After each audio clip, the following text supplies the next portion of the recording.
എന്നാൽ ഒരു വിഷയം ഓർക്കണം, മരണം പെട്ടെന്നങ്ങനെ അല്ലാഹു തആല വരുത്തി തീർക്കുന്ന ഒന്നല്ല. അല്ലാഹു അർഹമുർ റഹീമീനാണ്. ഏൽപ്പിച്ച മലക്ക് വരുന്നതിന്റെ മുമ്പ് ഒരുപാട് സബബുകളെ, ഒരുപാട് ദൂതന്മാരെ അല്ലാഹു നമുക്ക് നിശ്ചയിച്ചു തന്നിട്ടുണ്ട്. അതെല്ലാം മനസ്സിലാക്കാനാണ്. അതിൽ നമ്മൾ സാധാരണ ചിലപ്പോഴൊക്കെ പനി ബാധിക്കുന്നു എന്ന് പറയാറില്ലേ? അൽ ഹുമ്മാ നദീറുൽ മൗത്ത്, പനിയും മരണത്തിന്റെ ഒരു മുന്നറിയിപ്പാണ്.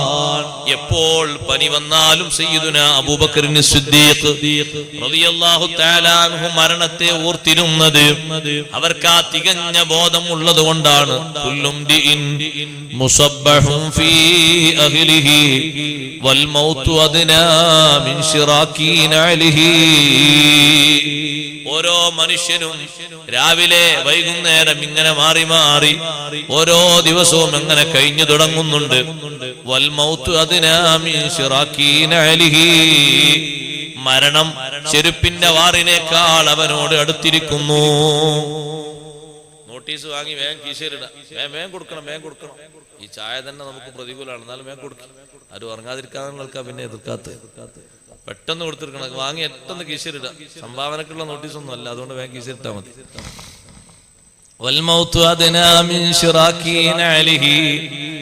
മരണം ചെരുപ്പിന്റെ വാറിനേക്കാൾ അവനോട് അടുത്തിട്ടുണ്ട്.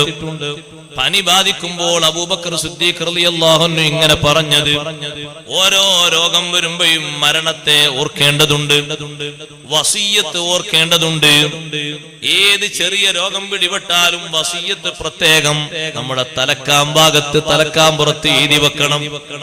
പഴയകാലത്തെ ആളുകളൊക്കെ തലയിണയുടെ ചുവട്ടിൽ അവർ മരണപ്പെട്ട് കഴിഞ്ഞാൽ തലയിണ പൊക്കി നോക്കുമ്പോൾ കടലാസ് കാണും. ആ കടലാസിൽ നിർദ്ദേശങ്ങൾ എഴുതി വെച്ചിട്ടുണ്ടാകും. അതുപോലെ തന്നെ അവരെ കാര്യങ്ങളൊക്കെ പിന്നീട് എളുപ്പത്തിൽ കൈകാര്യം ചെയ്തു തീർക്കും. ഇരിക്കട്ടെ, ആ വസിയ്യത്തുകൾ മറക്കരുത്.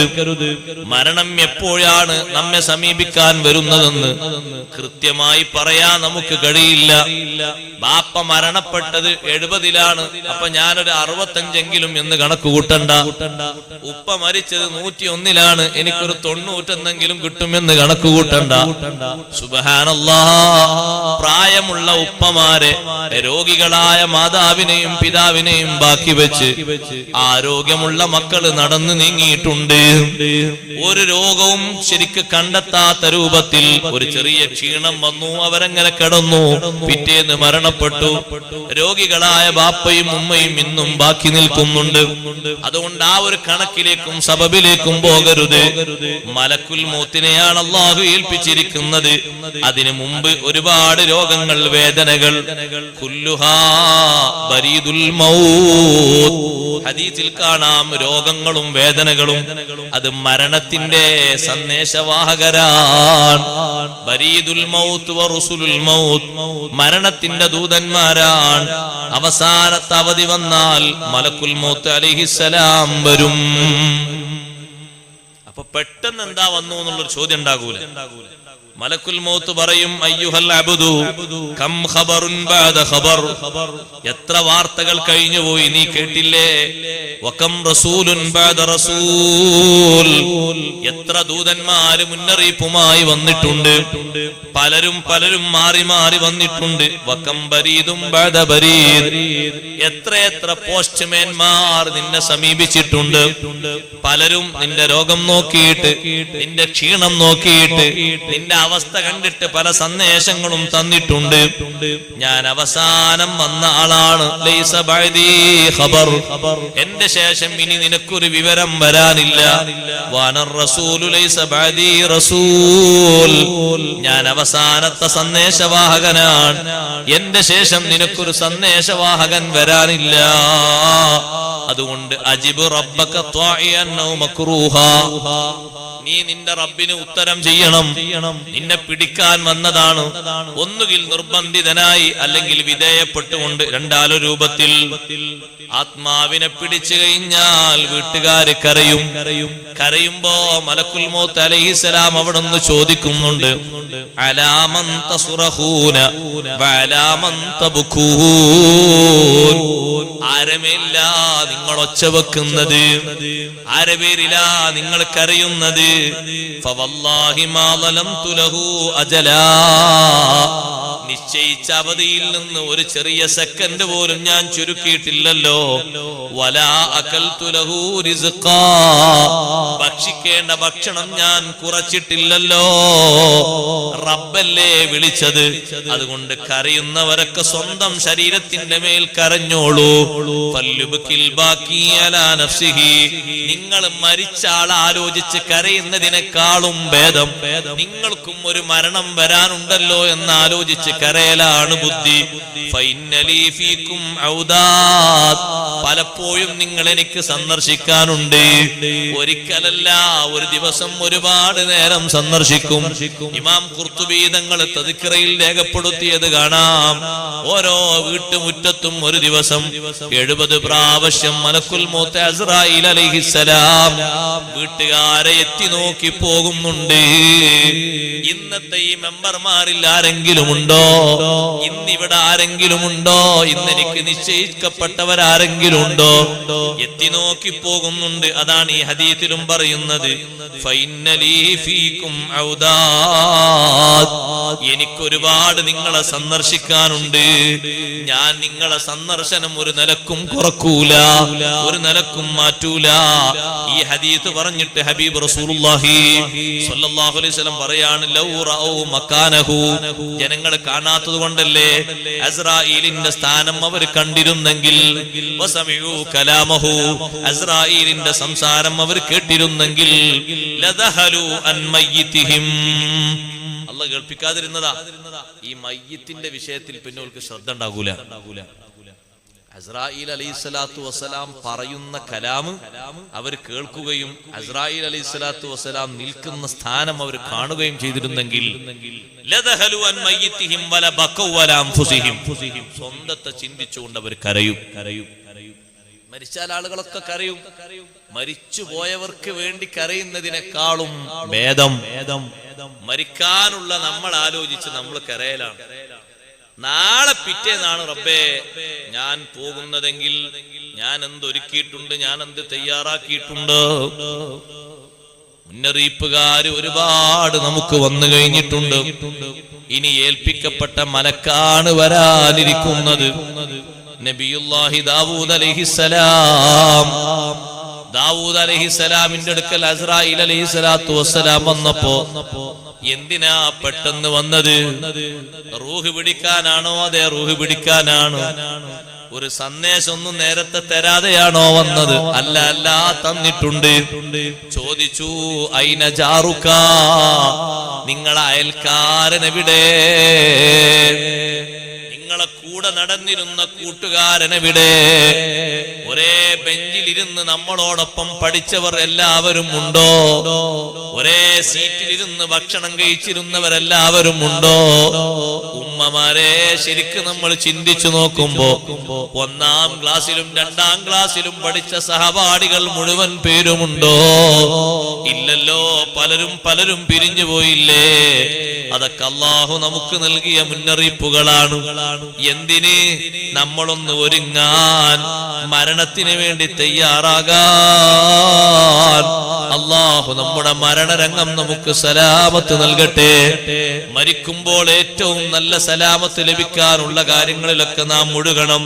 ഇരിക്കട്ടെ, മരിച്ചു കഴിഞ്ഞിട്ട് കുറ്റവാളികൾ ഏൽക്കുന്ന അവസ്ഥയെ പറ്റി ഓതിയ ആയത്തുകളുണ്ട്. ഞാൻ അതിന്റെ വിശദീകരണത്തിലേക്ക് കടക്കുന്നു. അല്ലാഹു സുബ്ഹാനഹു വ തആല മലക്കുൽ മൗത്ത് അസ്രായീൽ അലൈഹിസ്സലാത്തു വസ്സലാമിനെ വിടുമ്പോ അതിനു മുമ്പ് സ്വർഗീയസ്ഥനായ ആളാണ് പോകുന്നതെങ്കിൽ വരുന്ന റഹ്മത്തിന്റെ മലക്കുകൾ സ്വർഗത്തിലെ പട്ടുവസ്ത്രവുമായി വന്ന് ആ പട്ടുവസ്ത്രത്തിൽ സ്വർഗത്തിൽ നിന്നുള്ള സുഗന്ധം പൂശി ആത്മാവിനെ കൊണ്ടുപോകാൻ നമ്മുടെ ചുറ്റുഭാഗത്തും അവർ നിൽക്കുന്നതാണ്. ഇത് കണ്ടു കഴിഞ്ഞ മഹാന്മാരുണ്ട്, അവർക്ക് കൈകൊടുത്തവരുണ്ട്. അതുകൊണ്ടല്ലേ ബഹുമാനപ്പെട്ട സൽമാനുൽ ഫാരിസി റളിയല്ലാഹു അൻഹുവിനെ പോലത്തെ മഹാന്മാർ സ്വന്തം കിടക്കുന്ന വീട് റൂമിന്റെ ഉൾഭാഗം ഒന്നടിച്ചു വാരി വൃത്തിയാക്കി വെള്ളം തെളിച്ച് അതിന്റെ പൊടിയെല്ലാം അവിടെ ഒതുക്കി നിർത്തിയിട്ട് ചുറ്റുഭാഗത്തും അത്തറെല്ലാം പൂശാൻ പറഞ്ഞിട്ട് ഇനി നിങ്ങൾ അങ്ങ് മാറി നിന്നോളൂ, ഇനി നിങ്ങൾ അല്പനേരം കഴിഞ്ഞു വന്നാൽ മതി. കുറച്ചു നേരം കഴിയുമ്പോ വീട്ടിന്റെ ഉള്ളിൽ നിന്ന് റൂമിന്റെ ഉള്ളിൽ നിന്ന് കേൾക്കുന്നത് സംഭാഷണമാണ്. അവിടെ ആരോടാ സംവദിക്കുന്നത്? ഇന്നല്ലദീന ഖാലൂ റബ്ബുനല്ലാഹ് സുമ്മ ഇസ്തഖാമൂ തതനസ്സലു അലൈഹിമുൽ മലായിക. നേരെ ചൊവ്വേ വിശ്വാസവും കർമ്മവും സമന്വയിപ്പിച്ച് മുന്നോട്ട് നീങ്ങിയവർ, വിശ്വാസ രംഗത്തോ കർമ്മരംഗത്തോ വൈകല്യം സംഭവിച്ചവരല്ല.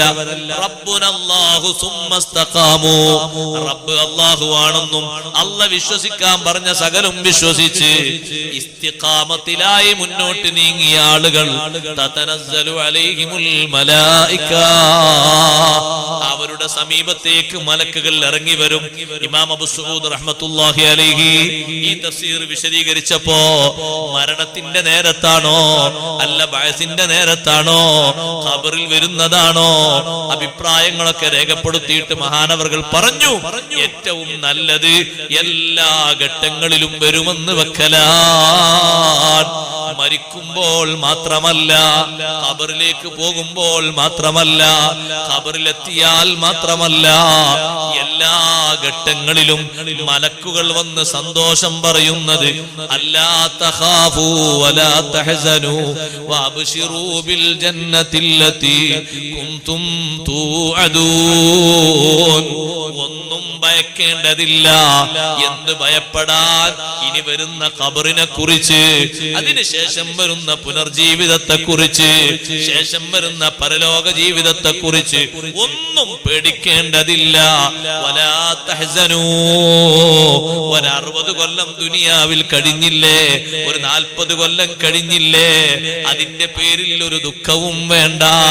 വഅബ്ശിറൂ ബിൽ ജന്നത്തില്ലതി കുൻതും തൂഅദൂൻ. നിങ്ങൾക്ക് വാഗ്ദാനം ചെയ്യപ്പെട്ട സ്വർഗം കൊണ്ട് നിങ്ങൾ സന്തോഷിച്ചോളൂ എന്ന് മലക്കുകൾ വന്നിട്ട് പറഞ്ഞിട്ട് അവർ പറയുന്നത് നഹ്നു ഔലിയാഉകും, ഞങ്ങൾ നിങ്ങളുടെ മിത്രങ്ങളാണ്, നിങ്ങൾക്കുള്ള സംരക്ഷകരും സഹായികളുമാണ്. ഫിൽ ഹയാത്തി ദുനിയാ വഫിൽ ആഖിറ, ഈ ഭൗതിക ലോകത്തും നാളെ പരലോകത്തും നിങ്ങളെ കൂടെ ഞങ്ങളുണ്ട്, ഒന്നും വിഷമിക്കണ്ട. മലക്കുകൾ വന്ന് പറയുന്ന സാഹചര്യം അതെ ഇവിടെ തന്നെ പല ഹൽഖകളിലും പല ഹദ്റകളിലും മലക്കുകൾ വന്ന അനുഭവം വിശദീകരിച്ചുകൊണ്ട് ശൈഖ് അബ്ദുൽ ഖാദിർ ജീലാനി ഖദ്ദസല്ലാഹു സിർറഹുൽ അസീസ് തങ്ങളെ പോലത്തെ മഹാന്മാർ മലക്കുകൾ വന്നതും സംസാരിച്ചതും ജനങ്ങൾക്ക് വെളിവാക്കി കൊടുത്ത രംഗങ്ങൾ ഉണ്ടായിട്ടുണ്ട്. അതേ സഹോദരങ്ങളെ, ആ മലക്കുൽ മൗത്ത് അസ്രായീൽ അലൈഹിസ്സലാത്തു വസ്സലാം വരുന്നതിന്റെ മുമ്പ് സന്തോഷ വാർത്തയുമായി മലക്കുകൾ വരുന്നതാണ്. വിവിധ രൂപങ്ങളിലല്ലേ മലക്കുകൾ വരാറുള്ളത്, ഒരേ രൂപത്തിലല്ലല്ലോ. നിങ്ങൾ നോക്ക്, മരിച്ചു കഴിഞ്ഞ് ജനാസ കൂടെ പോകുമ്പോ, ജനാസ കൊണ്ടുപോകുമ്പോ മലക്കുകൾ കൂടെ ഉണ്ടായിട്ടുണ്ടോ? ഉണ്ട്. അതുകൊണ്ടാണ് സുൽത്താനുൽ ആരിഫീൻ അഹ്മദുൽ കബീർ ദിഫാഇ ഖദ്ദസല്ലാഹു സിർറഹുൽ അസീസ് തങ്ങളെ ജനാസ വീട്ടിൽ നിന്നെടുത്ത് പള്ളിയിലേക്ക് കൊണ്ടുപോകുമ്പോ എത്ര ലക്ഷക്കണക്കിന് ജനങ്ങളുണ്ടോ അത്രയും ആളുകളുടെ മുകളിലൂടെ പച്ച പക്ഷികളതാ പറന്നു പോകുന്നു. പക്ഷികളുടെ ആഗ്രഹം ആകൃതിയിൽ മലക്കുകൾ വരാറുണ്ട്. ഞങ്ങൾ കണ്ടത് കറുപ്പും വെളുപ്പുമുള്ള രൂപഭാവങ്ങളെയാണ് ബദറിൽ കണ്ടത് എന്ന് മുശ്രിക്കുകൾ വരെ പറഞ്ഞിട്ടില്ലേ. അത് മനുഷ്യന്മാരെയല്ല ഞങ്ങൾ കണ്ടത്, വേറെ കുറെ രൂപങ്ങളാ കണ്ടത്. മലക്കുകളാണെന്ന് വിശ്വസിക്കാനും അവർക്ക് വഴിയില്ല. മലക്കുകളല്ലേ ആ വന്നത്, വിളക്കിന്റെ രൂപത്തിലല്ലേ നേരത്തെ നമ്മൾ പറഞ്ഞില്ലേ മലക്കുകൾ വന്നത്. ഇതേ രൂപത്തിൽ പച്ചപ്പക്ഷികൾ ആ ജനാസയുടെ കൂടെ നടക്കുന്ന ജനാവലിയെ പൊതിഞ്ഞു കൊണ്ടുപോകുമ്പോ ആ ഒരൊറ്റ കാഴ്ച കണ്ട് 40,000 ആളുകൾ ഇസ്ലാം ആശ്ലേഷിച്ചു. കാരണം മുഹമ്മദുൽ കബീർ ദിഫായി റളിയല്ലാഹു അൻഹു ഒരു സാധാ മനുഷ്യനല്ല. അവർക്ക് ബിശാറത്ത് ഏകാൻ, അവർക്ക് സന്തോഷമേകാൻ ഒരുപാട് അത്തരത്തിലുണ്ടാകാറുണ്ട്. ഏറ്റവും വലിയ ഖുർആൻ മുഫസ്സിറായ റഈസുൽ മുഫസ്സിരീൻ അബ്ദുല്ലാഹി ഇബ്നു അബ്ബാസ് റളിയല്ലാഹു അൻഹു രേഖപ്പെടുത്തിയത് കാണാം. അബ്ബാസ് റളിയല്ലാഹു അൻഹുവിന്റെ ജനാസ സ്വഹാബത്ത് കൊണ്ടുപോകുമ്പോ ഖബറിലേക്ക് വെക്കുന്ന സമയം ഒരു പക്ഷി അതാ കഫംബുടയുടെ ഉള്ളിലേക്ക് താഴോട്ടിറങ്ങിയിട്ട് പിന്നെ ആ പക്ഷി പുറത്തേക്ക് വന്നത് കണ്ടിട്ടില്ല. ഖബറിലേക്ക് ജനാസ വെച്ചപ്പോ ഖബറിന്റെ ഓരത്തിരുന്ന് തൽഖീൻ ചൊല്ലി കൊടുക്കുന്ന ആളല്ല, ഓതുന്ന ആളാരും കാണുന്നില്ല. നമ്മളൊക്കെ സാധാരണ അങ്ങനെയാകട്ടെ എന്ന് വിചാരിച്ച് ഓതുന്ന ഓത്ത് ഖബറിലേക്ക് ജനാസ വെച്ചപ്പോഴേക്ക് യാ അയ്യത്തുഹൻ നഫ്സുൽ മുത്മഇന്ന ഇർജിഇ ഇലാ റബ്ബികി റാദിയതൻ മർദിയാ ഫദ്ഖുലി ഫീ ഇബാദി വദ്ഖുലി ജന്നതി. സുബ്ഹാനല്ലാഹ്, ആരാണിത് ഓതുന്നത്? എവിടെ നോക്കിയിട്ടും ഓതുന്ന ആളെ കാണുന്നില്ല. നമ്മളല്ലേ തൽഖീന്റെ ശേഷം അങ്ങനെ ഒന്ന് ചൊല്ലാറുള്ളത്, അവിടെ ചൊല്ലുന്ന ആളെ കാണുന്നില്ല. എന്താ വിളിച്ചു പറയുന്നത്? യാ അയ്യത്തുഹൻ നഫ്സുൽ മുത്മഇന്ന, അല്ലാഹുവിലേക്ക് സായുജ്യമടഞ്ഞ ആത്മാവേ, അല്ലാഹുവിലേക്ക് ഒതുങ്ങിച്ചേർന്ന ഇണങ്ങിച്ചേർന്ന ആവേശത്തോടെ ചെന്നു ചേർന്ന ശരീരമേ,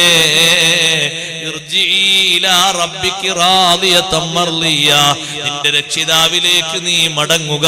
റാദിയത്തൻ, അല്ലാഹു നിന്നെ തൃപ്തിപ്പെട്ടുകൊണ്ടും, മർദിയത്തൻ, അല്ലാഹുവിന്റെ സവാബിൽ നീ തൃപ്തിപ്പെട്ടുകൊണ്ടും നീ മടങ്ങുക. വദ്ഖുലി ഫീ ഇബാദി വദ്ഖുലി ജന്നതി, എന്റെ അടിമകൾ എന്ന് അല്ലാഹു പേരെടുത്തു പറഞ്ഞ ഇഷ്ടദാസന്മാരിൽ നീ ചേരുക. വദ്ഖുലി ജന്നതി, എന്റെ സ്വർഗത്തിൽ നീ പ്രവേശിക്കുക. എന്തൊരു സന്തോഷ വാർത്തയാണ്! സുബ്ഹാനല്ലാഹ്, അവരുടെയൊക്കെ ഓരോരുത്തരുടെയും പോക്ക് കാണുമ്പോ, അവരുടെ മരണം കാണുമ്പോ, മരണാസന്നമായി കിടക്കുന്ന നേരം കാണുമ്പോ, മരിച്ചതിന് ശേഷം സംസാരിച്ച മഹാന്മാരില്ലേ, മരണത്തെക്കുറിച്ച് സന്തോഷം പറഞ്ഞവരില്ലേ?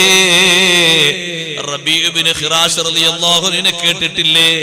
മഹാനവർകൾ ഒരുപാട് കാലം രോഗിയായി കഴിഞ്ഞ് പിന്നെ അങ്ങ് മരണപ്പെട്ടു. റബീഉ ഇബ്നു ഖിറാശ് തങ്ങളെ ജനാസ സംസ്കരണം നടത്തിയിട്ട് ഞങ്ങളതാ അദ്ദേഹത്തിന്റെ മുഖത്തിന്റെ മുകളിലൂടെ വസ്ത്രം ഉയർത്തിയിട്ടങ്ങ് മൂടിയപ്പോ ആ മുഖഭാഗത്ത് വസ്ത്രം തട്ടിയ ഉടനെ ഉള്ളിൽ നിന്നൊരു ശബ്ദം കേൾക്കുന്നു, അസ്സലാമു അലൈക്കും. മരിച്ചു കഴിഞ്ഞ് കഫൻ ചെയ്യുന്ന സമയത്താണ് സലാം കേൾക്കുന്നത്. മറുപടി പറഞ്ഞു, വഅലൈക്കുമുസ്സലാം. നിങ്ങൾ മരിച്ചില്ലേ എന്ന് ചോദിച്ചു. അപ്പോൾ കിടക്കുന്ന ജനാസ പറയുന്നത്, കഫനിലായി പൊതിയുന്ന ജനാസ പറയുന്നത്, ബലാ, ഞാൻ മരിച്ചിട്ടുണ്ട്. വലാകിൻ ലഖീതു ബഅദകും റബ്ബീ, നിങ്ങളിൽ നിന്ന് എന്റെ ആത്മാവ് ഇവിടെ വാങ്ങിയില്ലേ, എന്റെ റബ്ബിനെ ഞാൻ അഭിമുഖീകരിച്ചു. വലഖിയനി ബിറൗഹിൻ വറൈഹാൻ, അല്ലാഹു എന്നെ സ്വീകരിച്ചത് സന്തോഷത്തോടെയും നല്ല റാഹത്തോടെയും റഹ്മത്തോടെയുമാണ്. ഫഅമ്മാ ഇൻ കാന മിനൽ മുഖറബീന ഫറൗഹുൻ വറൈഹാനുൻ വജന്നതു നഈം. അല്ലാഹുവിനോട് സമീപ്യം പുലർത്തി, അല്ലാഹുവിനോട് ഇഷ്ടം വെച്ച് അടുപ്പം പാലിച്ച് ജീവിച്ച മഹത്തുക്കളിൽപ്പെട്ട ആളാണെങ്കിൽ ഫറൗഹും വറൈഹാൻ, മരണവും മരണാനന്തരവും ഫറൗഹുൻ സന്തോഷമാണ്, വറൈഹാനുൻ സൗന്ദര്യമാണ്, ആനന്ദമാണ്, റഹ്മത്താണ്, വജന്നത്തു നഈം സർവാനുഗ്രഹങ്ങളുടെയും ഉദ്യാനവുമാണ്. റബ്ബ് എന്നെ അങ്ങനെയാണ് അഭിമുഖീകരിച്ചത്. റബ്ബുൻ ഗൈറു ഗദ്ബാൻ, ഞാൻ റബ്ബിനെ കണ്ടപ്പോൾ ഒരിക്കലും കോപിക്കുന്ന റബ്ബല്ല, എന്നെ സ്നേഹിക്കുന്ന റബ്ബായിട്ട് എനിക്ക് മനസ്സിലായി. സുമ്മ കസാനി സിയാബം മിൻ സുന്ദുസിൻ നഖ്ലർ, പിന്നെ എനിക്ക് സ്വർഗ്ഗത്തിലെ പച്ചപ്പട്ട അല്ലാഹു എനിക്ക് ധരിപ്പിച്ചിട്ടുണ്ട്. അതേ, ഞാൻ അല്ലാഹുവിനോട് ചോദിച്ചാൽ എനിക്ക് അല്ലാഹു സമ്മതം, നിങ്ങളോടൊന്ന് സന്തോഷ വാർത്ത അറിയിക്കാൻ സമ്മതം ചോദിച്ചപ്പോ അല്ലാഹു എനിക്ക് സമ്മതം തന്നതാണ്. അതുകൊണ്ട് അവസാനം ഒരു വസിയ്യത്തും കൂടി, നിങ്ങൾ കാണും പോലെ നിങ്ങളും മരിക്കാനുള്ളവരാണ്. ഫസദ്ദിദു വഖാരിബു വബശ്ശിറു വലാ തുനഫിറൂ, നിങ്ങൾ നേരായ മാർഗത്തിലൂടെ നടക്കണം, ഹക്കായ മാർഗത്തിൽ അടിയുറച്ചു നിൽക്കണം, സന്തോഷ വാർത്ത അറിയിക്കണം.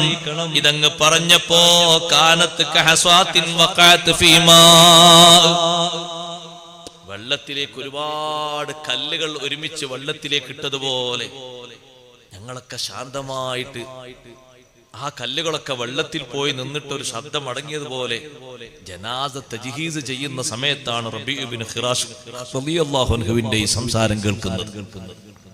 വല്ലാത്ത സന്തോഷത്തോടെ മരിച്ചു പിരിഞ്ഞ മഹാന്മാർ, ഉറക്കെ കലിമ ചൊല്ലി പിരിഞ്ഞവർ. തവഫാകും മലക്കുൽ മൗത്ത്, സൂറത്തിലെ ഈ 10ാമത്തെ ആയത്ത് ഓതുമ്പോഴേക്കും മലക്കുൽ മൗത്ത് വരുന്നതും നമ്മെ റൂഹിനെ പിടിക്കുന്നതും നമ്മളെ മരിപ്പിക്കുന്നതും നമ്മൾ തീർച്ചപ്പെടുത്തി മനസ്സിലേക്ക് കൊണ്ടുവരണം.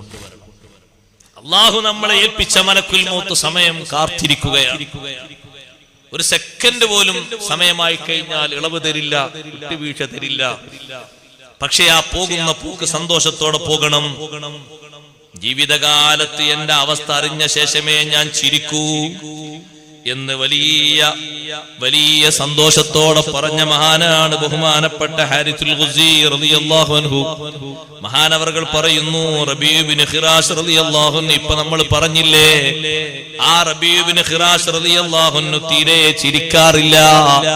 ചോദിക്കുമ്പോ മഹാനവർകൾ പറയും, ചിരിക്കണമെങ്കിൽ എനിക്കൊരു അറിവ് ലഭിക്കാനുണ്ട്. ഐന മസീരി, എന്റെ ആത്മാവ് മടങ്ങിപ്പോകുന്ന സ്ഥലം ഏതാണെന്നറിയണം. ഫമാ ളഹിക ഇല്ലാ ബഅദ മൗതിഹി, മരണത്തിന്റെ ശേഷമല്ലാതെ മഹാൻ ചിരിച്ചിട്ടില്ല. മരിച്ചു കഴിഞ്ഞ് ജനങ്ങൾ വന്നു നോക്കുമ്പോ ചിരിച്ചു കിടക്കുകയാണ്. ആ ചിരിക്കുമ്പോൾ കവിളിങ്ങനെ ചുരുങ്ങി നിൽക്കുന്നത് കാണുകയാണ്. തന്റെ സഹോദരനോ ബഹുമാനപ്പെട്ട റബീഉ റളിയല്ലാഹു അൻഹു മരണത്തിന്റെ ശേഷം സ്വർഗത്തിലാ നരകത്തിലാണ് എന്നറിയട്ടെ, എന്നിട്ട് ചിരിക്കാമെന്ന് പറഞ്ഞ് പിരിഞ്ഞുപോയ മഹാനാൻ. കുളിപ്പിക്കാൻ നേതൃത്വം നൽകിയ ഹാരിസുൽ ഖുസി റളിയല്ലാഹു അൻഹു പറയുന്നു, ഞാനിങ്ങനെ കട്ടിലിൽ കിടത്തി കുളിപ്പിക്കുമ്പോ കുളികർമ്മം കഴിയുന്നത് വരെ പുഞ്ചിരി തൂകുന്ന മുഖം കണ്ടുപോയി. ജീവിതത്തിൽ ഒരിക്കലും കളവ് പറഞ്ഞിട്ടില്ലാത്ത മഹാനാണ് റബീഉ ബിൻ ഖിറാശ് റളിയല്ലാഹു അൻഹു. താബിഈയാണ്, സ്വഹാബിയല്ല. ഹജ്ജാജ് ഇബ്നു യൂസുഫിനോട് എതിർത്ത 2 മക്കളുണ്ട്. ആ ഹജ്ജാജ് ഇബ്നു യൂസുഫ് മക്കളെ കുറിച്ച് അറിയാൻ വേണ്ടി വന്നപ്പോ, ളാലിമായതുകൊണ്ട് മറച്ചു വെക്കൽ ഹലാലാണല്ലോ, പക്ഷേ സത്യത്തിന്റെ ഊക്ക് നോക്കണം. റബീഉ ബിൻ ഖിറാശ് റളിയല്ലാഹു അൻഹു വീട്ടിലുള്ള സമയത്ത് ഹജ്ജാജ് ഇബ്നു യൂസുഫ് വന്നിട്ട് ചോദിക്കുന്നു, നിന്റെ മക്കളെവിടെ? നിങ്ങളെ വാപ്പ തീരെ കളവ് പറയൂല എന്ന് പലരും എന്നോട് പറഞ്ഞിട്ടുണ്ട്. മക്കളെവിടെ? മക്കളെ വേണോ? അതാ വീട്ടിന്റെ ഉള്ളിലുണ്ട്, വിളിക്കണോ? ഹജ്ജാജിന്റെ മുഖത്ത് നോക്കിയിട്ട് നേർക്ക് നേരെ കാര്യം അങ്ങ് പറഞ്ഞപ്പോ ഹജ്ജാജ് പറഞ്ഞു, മക്കൾക്ക് ഞാൻ വിട്ടുവീഴ്ച നൽകി. ബിസുദ്ഖിക, നിങ്ങൾ സത്യം പറഞ്ഞതുകൊണ്ട് നിങ്ങളെ പോലെ സത്യം പറയുന്ന ഒരാളെ ഞാൻ കണ്ടിട്ടില്ല. മക്കൾക്ക് എന്തെങ്കിലും കേടുപറ്റി പോകുമെന്ന് കരുതിയിട്ട് അവിടെ സത്യം പറയൽ ചെറിയ രൂപത്തിലെങ്കിലും ജായിസായി വരുന്നുവെങ്കിലും, പക്ഷേ എന്നാ കളവ് പറയൽ ജായിസായി വരുമെങ്കിലും എനിക്കത് വേണ്ട, ഞാൻ സത്യപക്ഷത്ത് ഉറച്ചു നിൽക്കട്ടെ എന്ന് തീരുമാനിച്ച് മഹാനവർകൾ ഉറക്കെ സത്യം പറഞ്ഞു. അതുകൊണ്ടാണ് മരിക്കുന്ന നേരത്ത്, മരണത്തിന്റെ നേരത്ത് നമ്മളെല്ലാവരും ആലോചിക്കേണ്ട ഒരു വിഷയം ഉണ്ട്. മരിക്കുമ്പോൾ ഈമാൻ കിട്ടി പിരിയണം. അല്ലാഹു നമുക്കതിന് തൗഫീഖ് നൽകട്ടെ. പ്രാർത്ഥന മാത്രം പോരാ, ഒരു പ്രവർത്തനവും നമ്മുടെ ഭാഗത്ത് നിന്നുണ്ടാകണം. കഴിവിന്റെ പരമാവധി നമ്മൾ അതിന് ശ്രദ്ധിക്കേണ്ടത് എന്തിനെയാണെന്നറിയോ? മരണവും മരണത്തിന്റെ ശേഷമുള്ള ജീവിതത്തിലും സുഖം കിട്ടണമെങ്കിൽ ഹബീബ് മുഹമ്മദുർ റസൂലുള്ളാഹി സ്വല്ലല്ലാഹു അലൈഹി വസല്ലമ തങ്ങൾ സ്വഹാബത്തിനോട് നിർദ്ദേശിച്ച നിർദ്ദേശവും അങ്ങനെ തന്നെയാണ്. മദീനത്തെ പള്ളിയിൽ നടന്ന അവസാനത്തെ പ്രസംഗത്തിൽ തങ്ങൾ പറഞ്ഞില്ലേ, സ്വഹാബാ, മരിച്ചു കഴിഞ്ഞ് എന്റെ ഹൗലിന്റെ സമീപത്ത് നിങ്ങൾ ആരെങ്കിലും വരാൻ ഉദ്ദേശിക്കുന്നുണ്ടോ? നാളെ എന്റെ ഹൗലിന്റെ അടുക്കൽ വന്ന് എന്റെ കയ്യിൽ നിന്ന് കോപ്പ വാങ്ങാൻ നിങ്ങളെ കയ്യിന് വിശുദ്ധി വേണം. ആ കോപ്പയിൽ കുടിക്കാൻ നിങ്ങൾക്ക് സംശുദ്ധി വേണം. അതിന് നിങ്ങൾ ചെയ്യേണ്ടത് എന്താണെന്നറിയോ? ഫൽ യംലിക് യദഹു വലിസാനഹു, കയ്യിനെയും നാവിനെയും നിയന്ത്രിക്കട്ടെ. നിയന്ത്രിക്കേണ്ട കാലമാണ്, കൂടുതൽ നിയന്ത്രിക്കേണ്ട സന്ദർഭമാണ്. ആ ഒരു നിയന്ത്രണം ജീവിതകാലത്ത് നിങ്ങൾ പാലിച്ചാൽ, ശ്രദ്ധിച്ചാൽ, മരിക്കുന്ന നേരത്തും നേരെ ചൊവ്വേ പോകാൻ കഴിയും. ഈമാൻ കിട്ടി മൂത്താകണമെങ്കിൽ നാവിനെ നന്നായി ശ്രദ്ധിക്കണം, നാവിനെ നന്നായി സൂക്ഷിക്കണം. ഗീബത്തും നമീമത്തും ഫിത്നയും ഫസാദും ഒക്കെ നമ്മളെ ഭാഗത്ത് നിന്ന് ഉണ്ടാകാതെ സൂക്ഷിക്കണം. നമീമത്ത് എന്ന് പറയുന്ന രോഗം കടുത്ത രോഗമല്ലേ? എത്രയാണത് കൂടിക്കൂടി വരുന്നത്. അതൊന്നും ഇല്ലാതെ ജീവിക്കാൻ കഴിയൂല എന്ന അവസ്ഥയിലേക്ക് മാറിക്കഴിയുമ്പോൾ നമ്മൾ നന്നായി സൂക്ഷിക്കണം. അറിയാത്തത് പറയുന്നു എന്ന് മാത്രല്ല, എന്തെങ്കിലുമൊക്കെ ഫിത്നയും ഫസാദും ഗീബത്തും നമീമത്തും നിസ്കാരവും നോമ്പും കാര്യങ്ങളൊക്കെ നോക്കുകയാണെങ്കിൽ ഒന്നും നമ്മുടെ മേൽവിലാസത്തിലില്ല. ദിക്റും സ്വലാത്തും ഒക്കെ നമ്മൾ സംഭാവന ചെയ്തു പോയി. പങ്കെടുക്കാത്ത ആൾക്കാർക്ക്, നമുക്കാരെങ്കിലൊക്കെ പറയാനുള്ള ആൾക്കാർക്കൊക്കെ കൊടുത്തുപോയി. അവർക്കാണെങ്കിൽ നല്ല സുഖം കിട്ടിപ്പോയി. ഇത്തരം മജ്‌ലിസിലൊന്നും വരാതെ ഒരുപാട് നന്മകൾ നമ്മളെ കൊണ്ട് അവർക്ക് കിട്ടിപ്പോയി. അങ്ങനെ എന്നും ഇങ്ങനെ സംഭാവന ചെയ്യുന്ന അമലുകൾ അക്കൗണ്ടിൽ സൂക്ഷിക്കാൻ കഴിയാത്ത ഹതഭാഗ്യരാകരുത് നമ്മൾ. അങ്ങനെ ആകുമ്പോ നമ്മളെ പേരല്ലേ മുഫ്ലിസ് എന്ന് പറഞ്ഞു, പാപ്പരായവൻ, തൊലഞ്ഞവൻ എന്ന് പറഞ്ഞു. നാവിനെ സൂക്ഷിക്കാൻ കഴിഞ്ഞാൽ വളരെ കൃത്യമായി കലിമ ചൊല്ലാനും ആഖിബത്ത് മുതലാക്കാനും സൂക്ഷിക്കാനുമുള്ള കഴിവ് വരും. അതുകൊണ്ട് നമ്മൾ കൃത്യമായി നാവിനെ